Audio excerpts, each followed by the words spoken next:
Salut à tous, alors aujourd'hui petite vidéo concernant le Jaguar I-Pace. Donc Cardizzac a testé l'engin hier sur le périphérique, donc on était dimanche, hein, même genre de test que pour le Kona. Sauf qu'ils ont fini beaucoup plus tôt vu qu'ils ont fait que 573,9 km avec une conso énorme de 14,1 kWh. En même temps c'est le Jaguar I-Pace, il consomme beaucoup, même sur le périph. C'est tout simplement l'engin qui a le plus consommé de tous leurs tests jusqu'à présent. Donc au niveau du classement, en termes de kilomètres, le Jaguar I-Pace se retrouve 4ème. Donc c'est un peu normal vu sa batterie énorme de 90 kWh. Et au final, ils en ont utilisé que 81, vu qu'il a consommé 14,1 kWh au 100 pour faire du coup 573,9. Donc au final, il y aurait 8-9 kWh de rab dans cette batterie, ce qui est quand même pas négligeable. Donc au niveau des conditions, il faisait entre 22 et 27 degrés. Donc plutôt des conditions très bonnes. Hein. Il aurait eu ça pour le Kona à mon avis, il chatouillait les 800 km.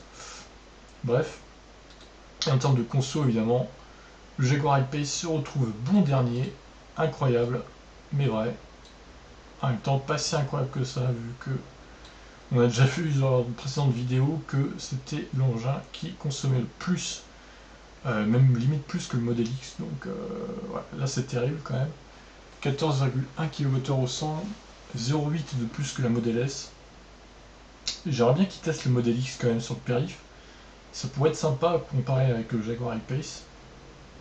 Peut-être qu'ils le feront l'an prochain, je sais pas. En tout cas, là, ils arrêtent, vu qu'ils considèrent qu'il va faire trop frais dans les prochaines semaines, prochains mois. Je dirais oui et non, parce qu'il y a eu certains tests comme le Kona qui ont été faits entre 12 et 17 degrés, c'était pas ouf. Et au final, ils l'ont validé quand même. Donc voilà, bah là ça nous fait quand même un bon petit paquet de voitures électriques testées par Cardizzac. Toujours la Zoé en tête donc. Même si évidemment la Ioniq n'a pas eu des conditions très dingues, on va dire, l'année dernière, avec entre 17 et 22 degrés. C'est quand même 15 degrés de moins que la Zoé, donc ça joue pas mal sur la conso. Et au final, on remarque que les Coréens, Hyundai et Kia, s'en sortent très bien. La i3 aussi pas mal. L'Opel Ampera, bon, on ne la reverra jamais en France, hein, donc honnêtement, on s'en fiche un peu. C'est bien dommage d'ailleurs parce qu'elle consomme pas énormément. Elle est devant l'e-Golf. Nissan Leaf 2, les Nissan, pas terribles, hein, 8 et 10. Bon, la Leaf 1, on va dire que c'est normal vu les conditions. La Leaf 2, ça l'est un peu moins.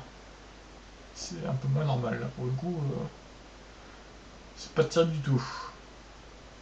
Sur ce, je vous laisse.